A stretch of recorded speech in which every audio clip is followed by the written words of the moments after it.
What's up, everybody? Tracy here with 321 Sportscast. I got a special guest, and we're going to talk about something very exciting and very impactful. Captain Blair Wiggins, how you doing? Awesome. How are you doing this morning? I'm great, man. I appreciate you taking a little bit of time, and I'm excited to help spread the message because you're doing something that's very important in this community and something that's very important to me personally because I've been fishing these waters of the intercoastal waterway systems for a long time. Not as good as you, but I try, and I've learned a thing or two from you. You founded a thing called the Indian River Lagoon Clam Restoration Project. Yes. Tell us when you started that and what it is.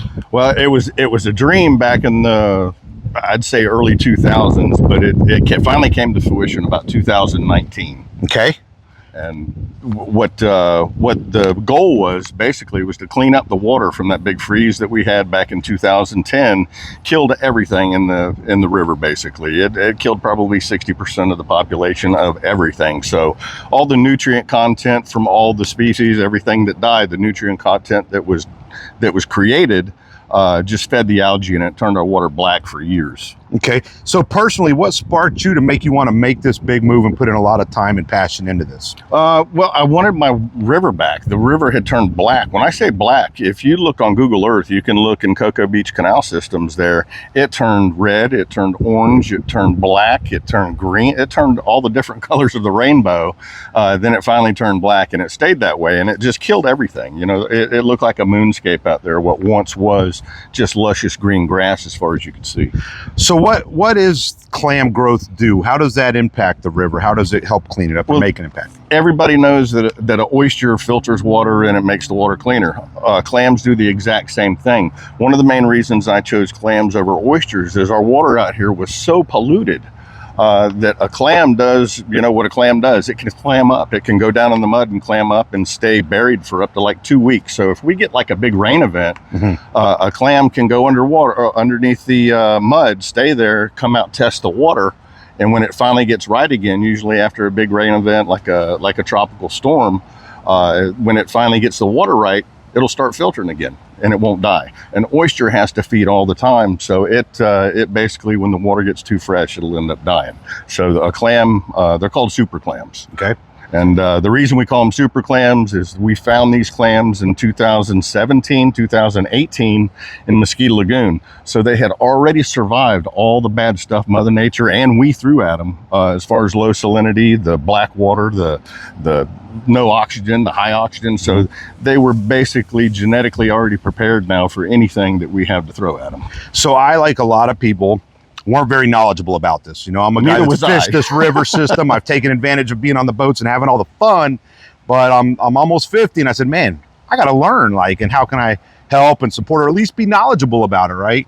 The action item here is to plant farms out here in the river, all over from Titusville to Sebastian.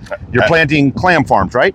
Actually, it's clam beds, and what the goal is when we do set the clam beds out. And I was just like you when I first started this project. I was like, hey, we just need to put clams out, blah blah blah. And you know, I'll get back to that, but I was thinking the same thing. You know, hey, we just go to Louisiana, get some of those clams out there. They breathe this, they breathe that, and filter that. And luckily, I teamed up with Dr. Todd Osborne up at Whitney Labs, University of Florida Whitney Labs up there in St. Augustine. And he's been a bridge for me, you know, saying, hey, the water's green and it smells pretty bad. He can say, well, what did it smell like? Eggs? Did it smell like this? Did it smell like that? Was it dark green, light green? And he can basically interpret what I'm seeing at the time and convert that into what the scientific name of the cyanobacteria is or whatever. So I have learned a lot about clams and the river, the ecosystem itself. I thought I knew a lot, but I didn't know. We all think we know a lot until we start to listen a little bit. And I'm learning just, you know, following your page at Blair Wiggins Outdoors and the IRL Clam Restoration page on Facebook. You know, I'm learning as we go, and I'm excited to learn more. I've got something pretty interesting that's pinned up on the IRL Clam Project page that is so cool. There's a country out there, and I've read it several times, but my memory, I can't retain it, that's actually using clams to determine whether the water's clean enough for their drinking water. Oh, wow. And when the water is too turbulent and too dirty, the clams clam up and that shuts off the valves for the water that's being fed into the reservoir or to the area where they're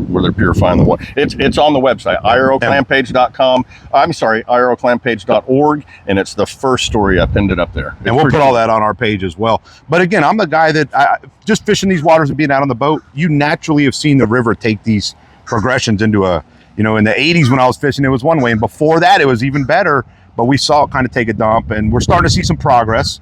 So the goal is a billion clams and more, right? The goal is clean water. Clean water. Okay, you're right. The goal is clean water and get our grass back, and then the goal is eventually for somebody to say, "Hey, we got enough clams out there." Because I really don't think there could be enough clams, especially with all the pollutants that we got going in right now. You get an algae bloom, say off a satellite beach, when too many people fertilize their lawn, and you get a rain shower. The fertilizer does its job; it goes in the water, and the plant life goes. You know, it eats it up, turns our water green, then it turns it red and black. So. Education out there is a lot of big influence too, to get people to help clean the water. People want to know what they can do. That's definitely one thing they can do, is learn what not to put on their yards. Yeah. Insecticides. Yeah, everything. Well, I saw the video of the drones. That was pretty cool. Tell us a little bit about how you're planning these beds and how the drone is taking a big part in getting to where they need to go. Well, millions of clams at one time. We first started the project back in 2019. We were raising the clams up to a pretty good size, and it cost a lot of money to get them to, say, a dime size or even a quarter size. But the survivability rate, you know, is great. We get like a 70% survival rate. But we can take that same money and put it in a drone. I mean, make seed clams, you know, small enough for a drone to deploy, and we can basically carpet bomb the river and plant millions at a time, and we get a 13 to 17% survival rate. So when we do it by the millions, we're feeding a few fish out there, but there's the survivability. We get more clams by doing it that way, and we've proven that the clams that are, you know, 3 to 4 millimeters, when we plant them with the drone, it's more efficient doing it that way, because if you do it by hand, you get a clump here, a clump here, a clump here of all these little baby clams. And we've got underwater footage of the Florida crown conchs going from each pile to a pile, but they've passed over the single clams. They won't stop on the single ones. They're going to what they can smell the most, so they go to the clump. So when we put them out with the drone, we try to get about 40 clams per square yard of the little seed clams, and the predators really don't find them much. That's so interesting, and it ties in like all this technology, but using it in a very, very resourceful way. And the ultimate goal is just to have this river system to where we can catch these beautiful redfish and snook, and the manatees have a great place to live, and the dolphins and the alligators, and then, you know, people can take advantage of the awesome pictures and catching fish. And me, I just release fish. I don't eat any of it, and you know, sometimes I don't even take pictures. I wouldn't recommend eating anything out of here. I don't think I've ever eaten anything out of this river. So what's coming up is there's a big approval needed to approve a tax. Half-cent tax. Tell us a little bit about that. Well, we voted in a half-cent sales tax back in 2016. It's called the Save Our Indian River Lagoon tax. It's a sales tax out there, basically that'll cost each household about $40 a year is what they calculate. But what that tax does, it goes to help pull the derelict boats out. It gets muck out. It septic to sewer. It does a lot of stuff out there that a lot of people don't know. But it's all for the restoration of the Indian River Lagoon. We just voted to put it back on the ballot as a half-cent sales tax. They were wanting to do it as a full-cent sales tax and use it for a lot of infrastructure out there, but we said no, because it could have killed the whole program. So a half-cent sales tax, we're going to leave it on the ballot.